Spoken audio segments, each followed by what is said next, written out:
Imaginez qu'on vous demande de marketer l'excellence et la réussite académique, mais avec le Seine-Saint-Denis style, comme disait ce bon vieux groupe de hip-hop qu'est NTM.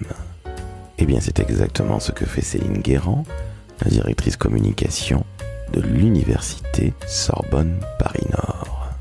Alors vous allez me dire Sorbonne Paris-Nord, Seine-Saint-Denis style, c'est-à-dire le 9-3, quel est le rapport ? C'est très simple. L'université Sorbonne Paris-Nord regroupe 3 campus, dont Bobigny et Villetaneuse, où nous avons enregistré cet épisode. Cela représente 25 000 élèves, 300 formations, une trentaine de laboratoires, de la recherche, des enseignants-chercheurs et bien évidemment des étudiants absolument brillants, bien qu'ils soient sur un territoire qui est souvent moqué et ostracisé, je le répète, le 9-3. Durant cet épisode, vous allez donc comprendre comment Céline a réussi ce tour de force d'imposer une image auprès des étudiants qui soit tout à fait en accord avec, entre guillemets, le lifestyle du 93, comment elle réussit également lorsqu'elle met en avant ses chercheurs et ses enseignants à faire une communication corporate qui ne soit pas soporifique. Vous allez également apprendre à la connaître, vous allez comprendre qu'elle adore le MMA. Oui, j'ai bien dit le MMA, si vous ne savez pas ce que c'est, allez regarder sur Google. Bref, cette femme est certainement la dire comme la plus rock'n'roll que j'ai jamais rencontrée. Écoutez bien aussi, s'il vous plaît, les conseils de carrière assez surprenants de Céline. Et quant à moi, je suis toujours Laurent François, le fondateur et le dirigeant de l'agence Maverick. Très très bonne écoute en compagnie de Céline Guérand, directrice de la communication de l'université de Sorbonne Paris-Nord.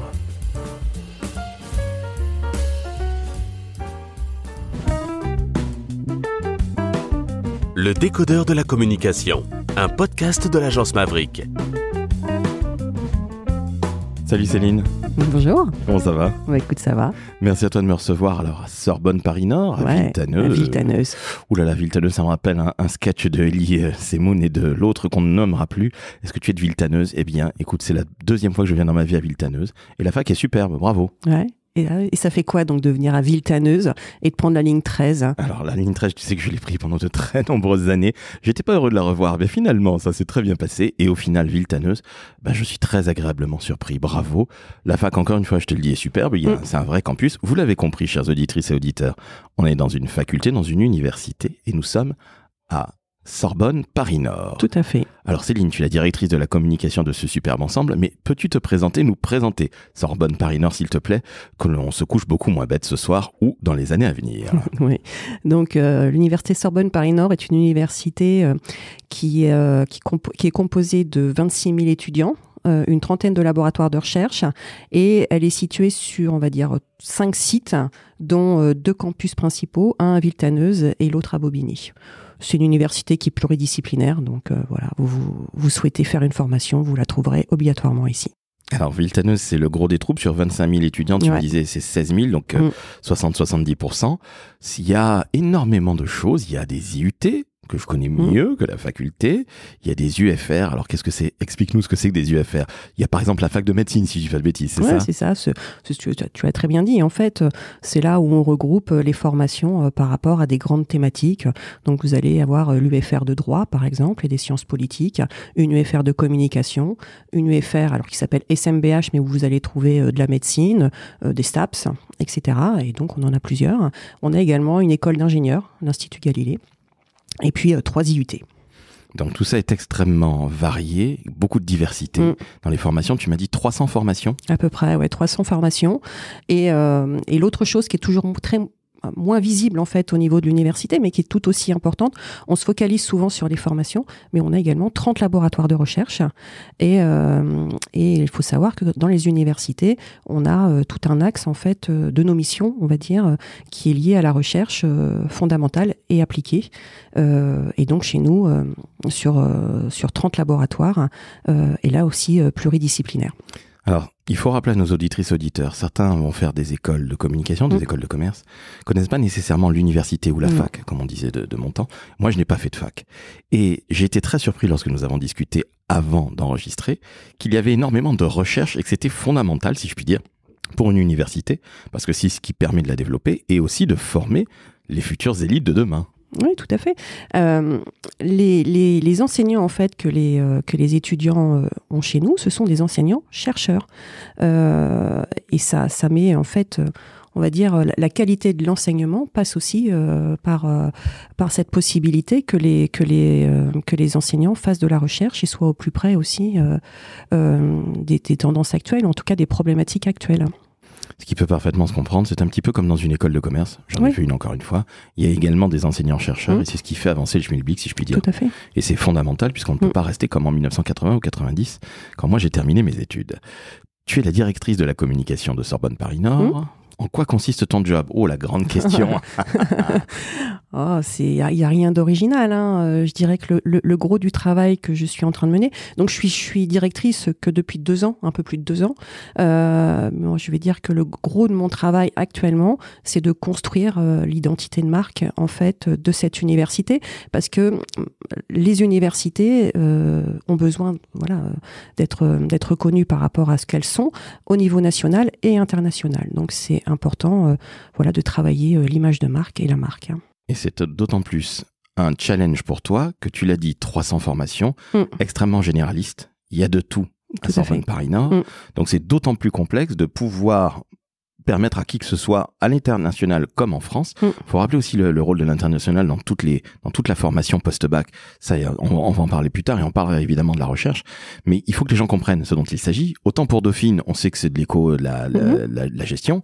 Autant là, c'est extrêmement complexe. Pour toi, comment tu fais très concrètement, Céline? Parce que là, 300 formations, c'est un super challenge. C'est loin d'être évident. Ça fait 2 ans et demi que tu l'as dit. Tu viens, toi, de ce monde de l'éducation. On va parler évidemment de ton parcours par la suite. Mais c'est un super challenge. C'est un défi même, j'ai envie de te dire. C'est un défi à plusieurs titres. Alors, un gros défi à relever. Je ne sais pas si on y arrivera, parce que on est également sur un univers très concurrentiel. Et c'est qu'est-ce qui fait la différence d'une université par rapport à une autre, en fait. Donc actuellement, moi, ça fait que 2 ans que je suis là, donc on a retravaillé toute l'image de marque pour déjà montrer notre particularité, ce qu'on est sur un territoire qui est celui de la Seine-Saint-Denis, avec toutes ses forces, mais aussi toutes ses stigmatisations.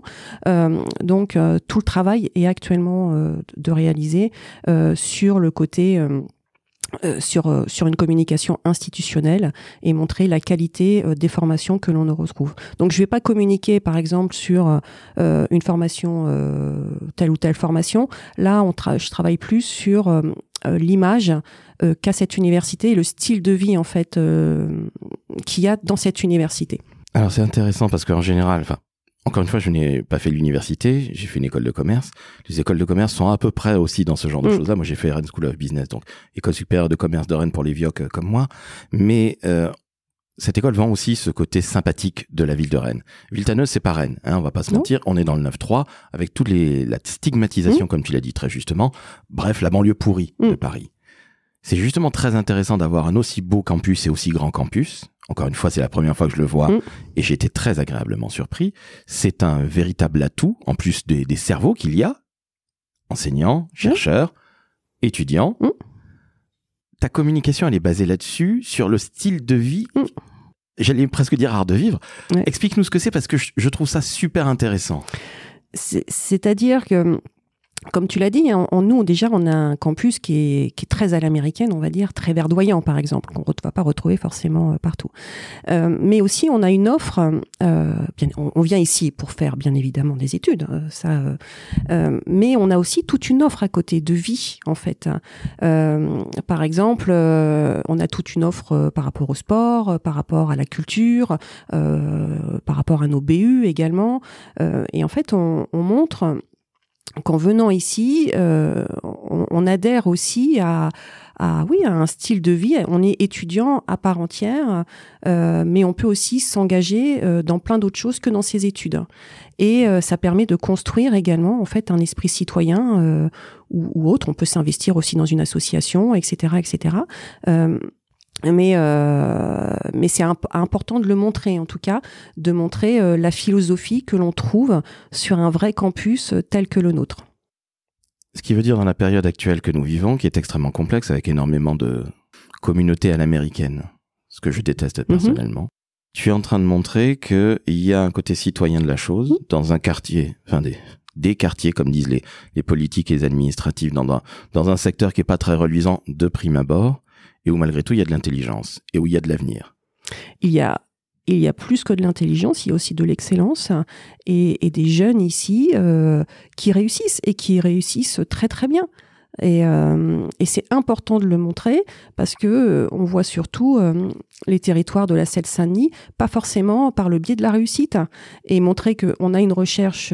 J'insiste beaucoup sur la recherche parce que c'est très lié aussi à la qualité de la formation. Plus on a une recherche de qualité, plus notre formation elle est de qualité également. Et montrer par exemple, je vais prendre un exemple tout simple, mais que le Nutri-Score, tout le monde connaît le Nutri-Score. Eh ben, ça vient de nos laboratoires. Ça vient d'un des laboratoires de Seine-Saint-Denis, tout simplement. Et les gens qui travaillent sur le Nutri-Score, eh ben, vont également enseigner, faire de l'enseignement auprès de futurs médecins ou de futurs étudiants de STAPS. Voilà. Et ça, c'est important aussi de le montrer que cette université en Seine-Saint-Denis, il y a des jeunes qui réussissent très très bien et qu'on arrête la stigmatisation qu'on peut faire. Ce sont des vrais étudiants avec toutes leurs différences et toutes leurs richesses qui se côtoient sur ce campus, et avec des enseignants aussi. Alors c'est eux qui le disent, qui sont très proches, en tout cas qui ont une philosophie de l'accompagnement qu'on retrouverait pas forcément peut-être dans d'autres universités, mais en tout cas qui tient à cœur énormément aux enseignants. Écoute, c'est passionnant. Je m'attendais pas à ça. Je suis très, très, très agréablement surpris. Alors moi, j'ai vécu pas très, très loin du 93, à la porte de Clichy, on en parlait, oui. À côté de Saint-Ouen. Évidemment, le 93, alors pour ceux qui nous écoutent en banlieue, pour ceux qui nous écoutent en province, pardon, le 93, vous connaissez évidemment NTM pour ceux qui écoutent du hip-hop et un peu du hip-hop old school, comme on dirait maintenant. Mais le 93 a toujours eu cette réputation dégueulasse. C'est pas la peine de se mentir. Et ce que je trouve fantastique dans ce que tu dis, c'est que tu es en train de montrer que justement ça suffit les stigmatisations, les Noirs, les Arabes qui ne réussissent pas, qui sont juste dealers, ces horribles clichés à 2 balles insupportables à mes yeux. Tu es en train de les égorger, pardonne-moi pour l'image qui est abominable, mais qui est tout aussi finalement abominable que la stigmatisation. Donc tu es en train d'en finir. C'est facile. Exactement. C'est toujours des dealers, c'est toujours des Kairas. Et je trouve ça fantastique que justement une très belle université où il y a 16 000 étudiants à Villetaneuse, où on a inventé le Nutri-Score. Donc on va remettre... C'est à Bobigny, le Nutri-Score. Alors sachez-le, Bobigny, Céline l'a dit, c'est le cousin ou c'est le sœur ou la sœur ou le frère, peu importe, mais en tout cas, ça fait partie de Sorbonne Paris-Nord. Donc, total respect et merci de montrer que finalement, c'est pas parce qu'on est né dans le 93 qu'on va avoir un avenir de merde. Pardonne-moi. Et il faut pas nier non plus aussi ce qu'est le 93. Nous, on utilise beaucoup aussi les codes du 93. Donc, vous trouverez des battles de danse, etc., etc. C'est pas une sous-culture. Mais voilà, il faut arriver à tout mixer, c'est-à-dire toutes les intelligences et montrer... Et c'est ça, montrer ce qu'est réellement cette université. Est-ce que la marque Sorbonne t'aide dans tout ça, ou est-ce qu'au contraire, finalement, on t'a dit au début que ce serait peut-être un peu difficile, ou peut-être que tu apparais un peu comme une sorte d'ovni par rapport à la Sorbonne, en plein milieu de Paris, avec ce côté très bobo, très chic? Non, moi je suis arrivée... Cette université, elle s'appelait Paris 13. Et quand je suis arrivée, ça faisait peut-être même pas 1 an qu'elle avait changé de nom. Donc moi, j'ai pris le bébé. Est-ce que ça m'aide? Est-ce que ça m'aide pas? Je dirais que moi, je travaille la marque. Alors la marque, c'est Sorbonne Paris Nord, bien évidemment. Mais je capitalise pas sur le terme Sorbonne. Et tu l'auras bien compris, je capitalise sur ce qu'on est, une université de la Seine-Saint-Denis, fière de son territoire, qui revendique aussi son histoire, parce que on s'appelle Sorbonne parce que ça vient d'une histoire aussi de l'université des universités franciliennes, mais on va pas. En tout cas, moi, je base pas toute ma communication sur le terme Sorbonne. Tu l'auras compris. Ah, mais je le comprends parfaitement. Et tu aurais limite tort de le faire parce que au final, le talent, il est là et il y a vraiment un creuset de talent. Donc, ce serait dommage de ne pas en profiter. Non. Puis c'est pas le but. Donc, tu es en train de montrer à tous les gens qui adorent stigmatiser le 9-3, la banlieue parisienne, la diversité au sens le plus moins positif de la chose. Bref, tu es en train de montrer que justement ici, il se passe des choses et qu'il y a de l'intelligence et qu'il y en a en quantité. Donc bravo encore une fois de casser ces stéréotypes à 2 balles. Néanmoins, comment tu fais pour communiquer? Alors tu as un service communication, tu as une équipe communication. Comment ça se passe au quotidien? Je sais bien qu'aucune de tes journées ne se ressemble, évidemment, Céline, mais comment ça se passe? Parce que nous sommes quand même dans le monde de l'éducation. C'est pas une marque au même titre que des sneakers ou de la fringue. Comment ça se passe? Comment on communique dans ce secteur qui est très spécifique et que tu connais extrêmement bien puisque tu as fait quasiment toute ta carrière? Ouais. On communique comme dans le privé. Moi, j'ai commencé ma carrière dans le privé. Et ben, on prend les mêmes codes, c'est-à-dire qu'on fait une stratégie, on identifie une image de marque et puis après, on martèle. Alors, moi, ce que j'aime dans la communication, c'est de casser les codes. C'est d'avoir des formats là où on va pas forcément nous attendre. Je vais prendre un exemple tout simple, mais sur la vidéo de rentrée pour souhaiter la bienvenue, on est allé vraiment sur des vidéos style de vie à l'université, quoi, très qu'on pourrait trouver un petit peu chez Adidas ou chez Nike, par exemple, sur des codes comme ça, très urbains, qui casse un peu les codes parce qu'on trouve pas forcément ça dans toutes les universités, qui sont un peu plus. Mais j'ai cette chance, en tout cas, dans cette université, que les gens en interne nous suivent. Parce que c'est une histoire collective, avant tout, la communication. C'est jamais lié qu'à une seule personne. Et donc là, on va sortir bientôt une vidéo sur la recherche avec 4 chercheurs qui ont joué totalement le jeu. Là aussi, on est sur quelque chose une vidéo qu'on n'a pas forcément vue ailleurs jusqu'à maintenant. Et ils m'ont dit non, mais Céline, on va tenter. Si ça marche, ça marche. Si ça marche pas, tant pis. Mais je pense que pour être visible, il faut pas faire comme les autres. Il faut montrer. Le plus dur en communication, c'est d'incarner ce qu'on est. Et on incarne ce qu'on est. Pour moi, c'est quand on embarque le plus de monde possible. Et aussi quand on est proche de ses valeurs et de ce qu'on est, de son ADN. Tout à fait. Et de ce dont tu viens de parler. Ouais. C'est-à-dire que ce style de vie que tu vends, cet art de vivre, allez, on va lâcher le mot, je trouve ça extrêmement intéressant et ce serait dommage de mettre ça de côté en disant non, on est dans le monde de l'éducation au sens le plus large du terme et on fait comme ferait, allez, je vais prendre tout l'inverse, Assas ou Dauphine, etc. Ça n'a pas de sens. Ce serait débile. Et ce serait débile. Et puis, ce serait même déceptif pour ceux qui arrivent, où ils s'attendent à quelque chose et ils trouvent totalement. Non, nous, voilà, on assume ce qu'on est. Vous venez chez nous par rapport à ce qu'on montre et par rapport à ce qu'on est.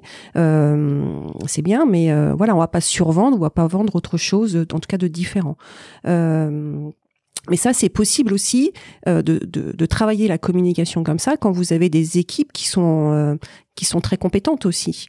Et moi, j'ai cette chance en fait d'avoir une équipe qui suit les dernières tendances et qui sont les premiers à faire des propositions. Et puis on essaie, on bidouille, etc. Et on arrive à faire de belles choses. Et au-dessus, la présidence, justement, est-ce qu'elle te suit? Parce que c'est toujours la grande difficulté. Tu le dis d'ailleurs dans ton podcast, l'effet communication, on mettra le lien sur tes épisodes. Il y a une chose qui est extrêmement importante, et là c'est comme dans le privé ou dans le public, peu importe, on a toujours au-dessus quelqu'un, la direction générale, la présidence, parfois même le rectorat, mais on reviendra encore une fois sur ton parcours qui est absolument incroyable. Au-dessus, comment ça se passe? Est-ce que finalement, ta présidence...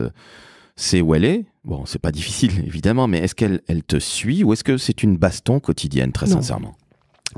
Elle me suit totalement. Moi, j'ai aucune problématique, mais peut-être aussi parce que dans notre métier, il y a toute une part en fait de pédagogie à apporter. Notre métier, il est souvent stigmatisé. C'est pour ça que j'ai fait ce podcast, parce que il y a un moment, à vouloir être trop dans l'ombre, en fait, on en oublie d'expliquer l'action que l'on mène et pourquoi il y a des compétences derrière qui font qu'il y a ces résultats. Et c'est important, en fait, voilà, d'expliquer où on va, de faire les stratégies ensemble, d'aller les vendre, entre guillemets, de faire le service après-vente. Et puis aussi de dire, voilà, on a fait, par exemple, moi je travaille, je suis une adepte de la stratégie de communication. Je ne peux pas faire mon travail sans stratégie de communication, sans ce plan qui est pour moi la colonne vertébrale de la communication. Mais c'est aussi dire, voilà... ou quelquefois ça marche pas, dire non, là ça a pas marché, mais aussi aller dire voilà, les chiffres, en fait, montrer parce que la communication quelquefois c'est totalement évanescent, on a l'impression que c'est un truc miraculeux, on met des paillettes, on met des gommettes et puis ça va suffire. Mais non, nous on regarde les chiffres, on va voir ce qui marche, où sont les gens, etc., etc. Et en fait moi, avec le président ou l'équipe présidentielle, déjà je présente la stratégie de communication ou même l'image de marque, je l'ai présentée à toutes les grandes instances avant de la déployer, en fait. Et ce qui a été très formateur, parce qu'à chaque fois, ils sont venus avec des réflexions très pertinentes, qui a permis justement cette incarnation de la stratégie de communication, en tout cas de la marque. Et puis, ça leur a permis aussi de prendre conscience que la communication, c'était un bien collectif et pas que dédié aussi à la direction de la communication. Donc, c'est-à-dire qu'il fallait venir alimenter aussi la communication pour qu'elle soit la plus efficiente possible. Et justement, comment tu fais quand tu as 300 formations et une trentaine de labos? Parce que c'est extrêmement vaste, c'est très généraliste. Comment tu fais pour parfois mettre... Je dis bien parfois, mettre l'accent sur une réussite en particulier. Tu vends, j'ai bien compris, un style de vie. Ça, je trouve ça fantastique. Bravo encore une fois. Je suis très surpris et très agréablement surpris. Bravo Céline. Et bravo aussi aux gens qui te suivent, à ton équipe en premier lieu, et puis au-dessus à la présidence, et puis à toutes les instances. Mais c'est quand même... ça doit être extrêmement compliqué quand on est aussi généraliste, quand la pieuvre a autant de bras, non ? Non, c'est pas compliqué parce que dans l'image de marque que l'on a construit, on a mis 3 grands axes, en fait, qui sont révéler les potentiels, attiser les curiosités et briller avec éloquence. Et en fait, derrière briller avec éloquence, on choisit pas de mettre en avant une UFR plutôt qu'une autre. On est avant tout un personnel ou un étudiant de l'université Sorbonne Paris-Nord. Et on va mettre en avant la réussite. Alors justement, c'est ça qui est intéressant. C'est que là, tu es encore en train de tordre le cou. Tu vois, je suis beaucoup moins brutal que tout à l'heure. On est en train de tordre le cou à toutes ces conneries autour du 9-3 Caïra de banlieue qui finira en prison. Et justement, tu montres les réussites. Alors, comment tu les montres, ces réussites? Alors, tu parles du Nutri-Score, par exemple, ou est-ce que c'est des réussites d'anciens étudiants qui viennent parler? Comment ça se passe? Ça peut être plein de choses. En fait, nous, nos chercheurs, ils gagnent plein de prix. Donc, ça va être montré, voilà... c'est très important. La recherche, par exemple, c'est très abscon. Quand on ne connaît pas, quand on n'est pas dans le système, un laboratoire, la recherche, ça sert à quoi, etc., etc. Le Nutri-Score, c'est facile à vendre parce que c'est très concret et les gens le connaissent. Mais la recherche, c'est loin d'être concret. Donc, montrer une réussite, ça va être par exemple un prix par rapport à une découverte. Pour un étudiant, ça va être quelqu'un qui va gagner un concours d'éloquence ou je sais pas, une battle de hip-hop, ou quelqu'un qui fait du sport de haut niveau, parce qu'on a des sportifs de haut niveau également, etc. Et c'est montrer que dans cette université, on vient comme on est, c'est un peu comme chez McDo, on nous prend tel quel, et puis et voilà, on peut s'épanouir et réussir. Et nous, c'est ce qu'on essaie de montrer, mais pas que sur le sportif ou que sur la culture. C'est montrer tous les visages et tous les types de réussites qu'on peut trouver ici. Donc, en fait, ça dépend des gens qu'on rencontre et qui viennent nous voir et qu'on décèle aussi. Donc, ça nécessite une grosse veille, en fait. C'est ce que j'allais dire, c'est-à-dire qu'avec 16 000 étudiants juste sur Villetaneuse et 25 000 dans toute l'université, ça en fait du monde qui sort chaque année. Il faut avoir vraiment les écoutilles alors bien branchées pour voir celui ou celle qui s'est, parmi les anciens élèves, j'entends, qui s'en est très très bien sorti. Parfois, c'est 10, 15 ans, 20 ans après. Il faut jamais l'oublier, parce qu'on ne réussit pas nécessairement tout de suite. Pour la recherche, c'est peut-être entre guillemets, je mets des gros guillemets, un petit peu plus rapide, parce que bon, là, c'est quelque part dans les bureaux. Mais on sent que même si ça ne fait que 2 ans et demi que tu es là, j'ai l'impression que tu es extrêmement fier de cette fac que tu défends, dont tu défends les couleurs. Mais moi, je pense qu'on peut pas. Alors moi, je conçois pas de faire mon métier sans être fier, en tout cas sans aimer la structure dans laquelle je suis. C'est pour moi. Là, mais moi, je suis pleine de valeurs. Hein, je suis contrite de valeurs. Donc, mais voilà. Je trouve que d'arriver dans cette université et faire que les gens soient fiers de l'institution dans laquelle ils sont. Ça passe par la communication, cette fierté, le sentiment d'appartenance, etc. Nous, on est des acteurs de ça. C'est super. Tes élèves, tes 25 000 élèves, qu'est-ce qu'ils pensent? Et les anciens, bien évidemment, mais qu'est-ce qu'ils pensent de leur fac ou de leur ancienne fac? Je pense qu'on trouve, c'est comme partout. Hein. Il y en a qui l'ont adoré, d'autres qui l'ont moins adoré, etc. Voilà, et j'ai pas 100% de gens qui vont dire « Ah, c'est super !» Loin de là.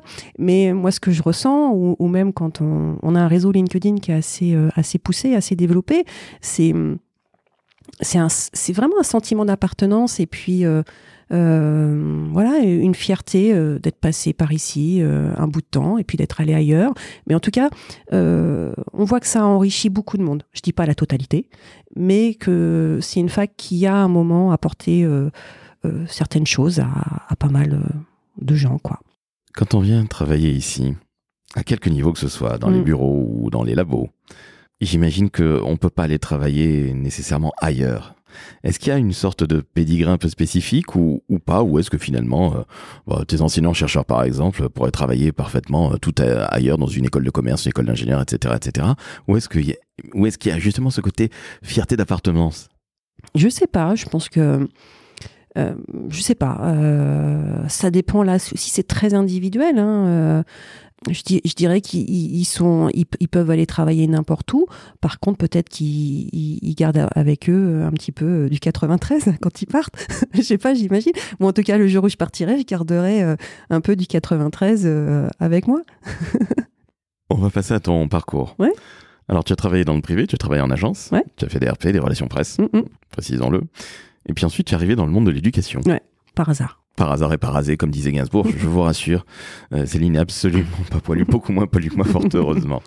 Mais au-delà de cette blague de mauvais goût, je dois bien le reconnaître, Céline, comment tu es arrivée? Alors tu me le dis par hasard, mais au final, 25 ans après, ou je ne sais combien d'années après, tu es toujours là. Qu'est-ce qui t'a plu dans ce monde de l'éducation? C'est une très très bonne question. Quand je suis arrivée dans le monde, donc j'ai commencé dans une école d'ingénieurs, un INSA pour pas le citer. On m'a dit que j'avais pas ma place. En fait, que la communication servait à rien. Et peut-être que c'était un défi pour moi. Je me dis et en fait, je suis tombée dans ce monde totalement passionnant. Je venais donc du privé. J'avais pas forcément trouvé mon plaisir en fait dans le privé. En agence, voilà, le côté peut-être mercantile, j'en sais rien. Je pourrais pas le dire, mais en tout cas, j'ai pas été épanouie dans mes missions. Et je suis arrivée donc dans un endroit qui souhaitait pas forcément de moi. Mais on m'a laissé faire les choses, et on m'a laissé déployer la communication. Et j'y ai trouvé des gens totalement passionnants et des chercheurs entre autres. Et moi, je suis passionnée par ces gens en fait qui apportent le savoir, et ça m'a toujours voilà, beaucoup interrogée, et puis ça vient énormément alimenter peut-être ce que je suis également, et j'y ai trouvé je pense que j'y ai trouvé mes valeurs en fait, et travailler avec des jeunes qui sont les futurs citoyens, travailler sur l'image de cette jeunesse qui est souvent un peu malmenée, moi je trouve, hein, l'image de cette jeunesse, alors que c'est des jeunes, mais voilà, quand on travaille avec eux au quotidien, on voit tout le potentiel et toute la créativité qu'ils ont. Et ben voilà, je mets ma petite pierre à l'édifice et je suis contente. Il y a de quoi être fier, en effet, et puis tu vas laisser une vraie trace. Et je rappelle que tu es aussi un grand garçon, oui. Et quelque part, les étudiants, c'est un petit peu ton fiston à la maison. Ah oui. Bah, peut-être, oui. Le pauvre. Lui, il a été dans toutes mes aventures professionnelles, et je sais pas si je crois que c'est à toi que je disais, c'est lui qui me valide quelquefois mes trucs. Donc je sais si j'ai bon ou pas bon, quoi. tu as un focus group à la maison. Ouais, tout à fait. À un moment, tu deviens chef de cabinet du recteur de Bretagne. Alors tu voulais avoir cette expérience-là, je sais, ça te tenait à cœur. Pour quelle raison? Explique-nous. Alors, c'est une période de ma vie, après 14 ans d'INSA, j'avais monté plein de choses, etc. Et je pensais avoir fait le tour de la communication. Et je voulais m'orienter vers autre chose. Je m'étais dit, tiens, je vais tenter. Et j'ai eu cette opportunité. Le recteur qui m'a proposé ce poste, que j'avais refusé d'ailleurs au début, et puis qui est revenu. Et puis j'ai cédé à un moment. Et j'y ai appris énormément de choses. Énormément. Moi qui pensais avoir fait le tour de la communication, j'ai découvert encore un autre univers. Et entre autres, j'ai beaucoup expérimenté la com de crise. Et j'ai trouvé que c'était là encore passionnant. Et j'en suis ressortie avec plein de compétences. Et c'est 8 ans de ma vie qui ont été très, très, très formateurs. Et aujourd'hui, depuis 2 ans et demi, dans le 9-3. Dans le 9-3. Et c'est absolument passionnant, tout aussi passionnant. Qu'est-ce qui a fait que tu es revenu à la communication? Alors, tu te pensais il y a quelques années, il y a une dizaine d'années, avoir fait le tour du métier. Finalement, tu apprends énormément de choses en tant que chef de cab, où on fait évidemment beaucoup de communication, tu viens de le dire, entre autres communication de crise. Mais qu'est-ce qui a fait que tu es revenu à ce métier-là? En fait, je suis revenue même en tant que chef de cab. En fait, j'avais en responsabilité la communication sur l'ensemble du territoire breton, donc c'est-à-dire comment on communique sur les politiques publiques sur un territoire. Et en fait, au début, j'avais pas trop ça, mais au fur et à mesure, en fait, l'appel de la communication était plus fort et j'ai eu en fait en responsabilité toute la communication par rapport à ça. Donc énormément de relations publiques, bien évidemment, énormément des relations publiques et des relations presse, ça fait partie des relations publiques, beaucoup de gestion de crise et beaucoup de protocoles, voilà, des choses que j'avais pas, mais avec des expériences que je garderai vraiment très ancrées. Et je crois que c'est les 8 années, ce sont peut-être les 8 années les plus fortes dans ma carrière, en tout cas, où voilà, quand vous gérez la communication de crise sur des attentats avec des mômes qui ont été impactés, fauchés par des terroristes, etc. Vous en ressortez pas, je dirais pas indemne, mais vous avez été utile à un moment, voilà. Puis d'autres, je gérais pas mal de crises, mais voilà, vous vous sentez vraiment utile pour et le sens du service public là prend tout son sens, en tout cas pour moi. Est-ce que tu as eu l'impression d'exister encore plus durant ces 8 années? Tu parlais d'utilité, tu parlais d'une période, une sale période qui, je l'espère, est derrière nous pour de nombreuses années, on y croit. Est-ce que tu t'es senti encore plus utile? Je me suis sentie utile différemment. C'est-à-dire que quand vous faites de la communication de crise, avec l'éducation nationale, dans l'éducation nationale, c'est que, entre guillemets, vous essayez de protéger un public vulnérable. Parce que ce sont des mineurs, tout simplement. Et quand vous avez une crise qui touche, en fait, un établissement scolaire, du fait que ce soit des publics vulnérables, en fait, vous avez un écho médiatique qui est surdimensionné. Donc, l'objectif, c'était d'éviter de surexposer ces jeunes à ces échos médiatiques. Donc, oui, on se sent utile, peut-être quelquefois à l'excès, mais je sais pas. Ça devait être, pardonne-moi, une pression énormissime. Ouais. Ça devait même être cauchemardesque par moments. En fait, quand vous enchaînez les communications de crise, c'est un peu glauque, hein. Vous êtes sur des viols, sur des faits de mœurs, les attentats, après sur des choses quelquefois qui étaient un peu plus drôles. Oui, vous rapportez un peu ça chez vous, hein, le soir, hein, tout simplement. Mais voilà, après, c'est une habitude à prendre aussi. Hein. Tu étais basé à Rennes? Oui. Alors, on va saluer la ville de Rennes, oui. Mon école de cœur, Rennes School of Business. Tu étais sur un campus à Villejean ou quelque chose comme ça? Non, j'étais au rectorat, rue d'Entrain. Voilà. Bon, alors je suis désolé, c'est une parenthèse de ma vie qui s'est terminée il y a 30 ans, alors qu'il continue encore, mais c'est toujours incroyable. Et la rue d'Entrain, j'avais un train, mon pote qui y vivait, donc tout ça me parle énormément. Bon, merci pour ce revival qui date d'il y a 30 ans. Merci Céline de rien, de me quand tu veux. Céline, toi qui es jeune depuis toujours et qui depuis près de 25 ans est encore plus jeune puisque tu es au contact de notre jeunesse et de notre intelligence qui va faire les grands de demain et d'après-demain, quel conseil tu donnes à un jeune ou à un moins jeune pour faire une belle carrière dans la com, pour réussir dans la communication, dans les métiers de la communication? Je donnerais un conseil pour bien réussir sa communication. plutôt que sa carrière. C'est une petite phrase, alors j'ai plus en tête son auteur, mais c'est il est difficile de voir un schéma d'ensemble lorsque tout le monde insiste pour colorier en dehors des lignes. Qu'est-ce que ça veut dire ? C'est qu'en communication, surtout maintenant, plus que lorsque j'ai commencé, là c'est la vieille qui parle, avant c'était très descendant. Maintenant on voit bien que la communication est devenue horizontale et que tout le monde, un peu avec les réseaux sociaux, etc., se sentent spécialistes de la communication mieux que les communicants. C'est pas pour autant qu'il faut les laisser faire. Et en communication, il faut qu'on soit cohérent dans les prises de parole. Voilà. Et moi, j'appelle ça ceux qui colorient en dehors des lignes, c'est ceux qui veulent avoir absolument leur petit logo pour être différents des autres, pour pouvoir exister en tant que personne et pas rentrer dans le moule en commun. J'appelle ça les castafiores aussi. C'est ceux qui veulent être Maria Callas et qui sont que les castafiores, malheureusement.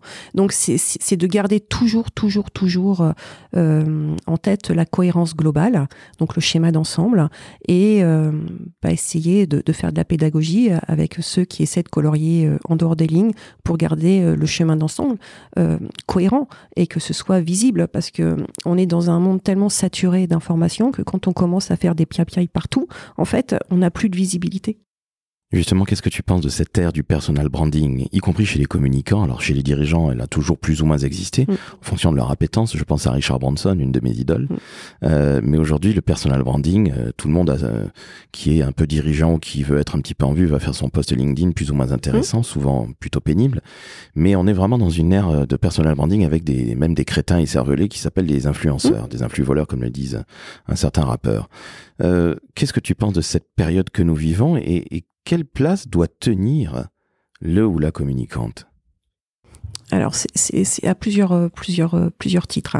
C'est faire du personal branding pour un communicant. Moi, je trouve que c'est devenu de plus en plus nécessaire. Ça l'était pas forcément avant. Maintenant, ça le devient par rapport à ces pseudo-communicants. Donc, si on rétablit pas ce qu'est la communication, et c'est ce que je disais tout à l'heure, à être dans un métier de l'ombre, on en oublie à faire de la pédagogie sur ce qui est réellement la communication et l'impact réel de la communication. Donc on peut pas aussi dire que notre action n'est pas comprise quand nous-mêmes on fait pas de la pédagogie sur notre propre action et les leviers que l'on fait. Donc ça rentre dans du personal branding parce que ça va être le directeur de la communication qui va tenir ce genre de propos ou les gens du service, peu importe.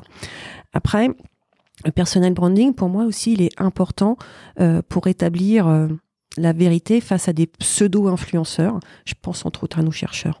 Voilà. Et on peut pas laisser dire tout et n'importe quoi. Et donc, que des vrais experts prennent la parole et rétablissent des vérités, ça, c'est essentiel aussi. Et ça passe aussi par du personal branding parce qu'on écoute des gens qui sont identifiés par rapport à leur expertise. Donc, ça passe par le personal branding. Après, les pseudo-influenceurs, etc. Voilà. C'est une autre paire de manches, mais je voulais prendre vraiment ce qu'il y avait de pire et vraiment à l'extrême. Donc, en somme, tu es en train de me dire qu'il faut savoir faire autorité, entre guillemets. Oui. Il ne faut pas laisser... on est dans une société de toute façon d'information et de désinformation. Peut-être quelquefois plus de désinformation que d'information. Donc, est-ce qu'on laisse la désinformation se répandre ? Est-ce qu'on laisse aussi...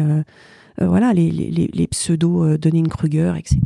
Maintenant, c'est devenu n'importe quoi. Ou à un moment, on prend pas son propre bâton de pèlerin pour essayer d'expliquer les choses et rétablir certaines vérités. Au final, on est en train de faire un métier qui devient salutaire. J'en ai bien l'impression. Autant les journalistes ont toujours lutté normalement contre la désinformation, on voit ce qui se passe depuis 2 ans, on va dire depuis février 2022 avec cette première guerre et puis ce conflit qui nous pourrisse la vie. Et on s'aperçoit qu'il y a énormément de désinformation, de la propagande, comme on disait il y a trop longtemps, et j'espérais qu'on ne le redise plus. Et j'ai l'impression qu'aujourd'hui, nous les communicants, qu'on soit en agence comme moi ou qu'on soit du côté annonceur comme toi, on a cette obligation, et toi qui plus es dans une université, tu as cette obligation de rétablir la vérité lorsqu'il y a malheureusement beaucoup de crétins qui vont dire n'importe quoi. Est-ce que ça n'est pas épuisant aujourd'hui ? Et puis pour ton équipe, il doit y avoir, j'imagine, quelqu'un qui s'occupe des réseaux sociaux ou des social media, comme on dirait en Angleterre, là-bas, ou aux États-Unis. Mais ça doit être épuisant par moment. et ne serait-ce que pour toi en tant que DIRCOM, où tu es dans un monde de savoir et où il y a évidemment ce qu'on appelle de la fake news à gogo, et il faut savoir tabasser et étouffer ces choses-là. Et tu l'as fait quelque part un petit peu au rectorat, mais ça doit être épuisant pour toi et ton équipe. Il faut trouver du sens dans ce qu'on fait dans son travail. Et nous, on voit bien que toute l'action en fait qu'on a menée par rapport à la marque, etc. Voilà ce que je disais tout au début. Ça, en tout cas, ça nous stimule énormément. Donc, bien évidemment, il y a de la critique, il y a des gens qui veulent rentrer dans le train, voilà, qui les castafiores, comme je disais. Donc oui, c'est fatigant. C'est plus fatigant qu'avant, moi je trouve, parce qu'on est aussi dans un monde, on voit qu'il se transforme, où on s'écoute plus. Et on a l'impression que c'est un combat quelquefois perpétuel, pour rien, alors qu'on est dans le même dans le même bateau. Et ce qui serait bien, c'est qu'on revienne aussi à de l'écoute entre les personnes, quoi, tout simplement, et aussi le respect des compétences des uns et des autres. Moi, j'explique souvent que, voilà, quand des gens m'expliquent mon métier, je leur dis, écoutez, j'en prends acte, mais je vais vous expliquer, vous allez me laisser faire mon métier correctement, et moi, je me permets jamais de venir vous expliquer votre métier, et donc, je vous demanderai la réciprocité. Merci beaucoup. Et oui, ça peut être épuisant, mais voilà, on fait avec, hein. Tu es le cuir dur. Oui, non, mais il y a tellement des choses plus graves dans la vie. On est d'accord. Alors, et d'autant plus que tu sais encaisser les coups et en donner que madame fait de la boxe. Oui. Alors, allez, parle-nous de ça, parce que tu parlais de McGregor à un moment dans ton podcast. Ah, mais moi, je suis une adepte des sports de combat, pas que de la boxe, mais ça fait 20 ans que je fais des sports de combat et j'y trouve beaucoup de choses et ça permet aussi de déstresser beaucoup. Et sur mes temps perdus aussi, je suis dans l'organisation de galas de MMA. Voilà, pour tout te dire. J'avoue tout. Alors, j'adore le terme gala avec MMA, même si ça rime. De prime abord, j'aurais pas employé ce terme-là, mais c'est absolument génial. Mais le MMA, il faut pas. Voilà, il y a toujours un petit. C'est un peu comme le regard sur la Seine-Saint-Denis, avec ce regard un peu hautain qu'on peut avoir sur le MMA. Mais voilà, derrière, il y a quand même certaines valeurs et puis voilà, beaucoup de choses. Et c'est un sport, quand on regarde en termes de communication, mais qui transforme la communication du sport d'une manière incroyable, quoi. En 2 ans en France, il faut s'intéresser, quand on est communicant, un petit peu ce tour de force qu'ils ont fait.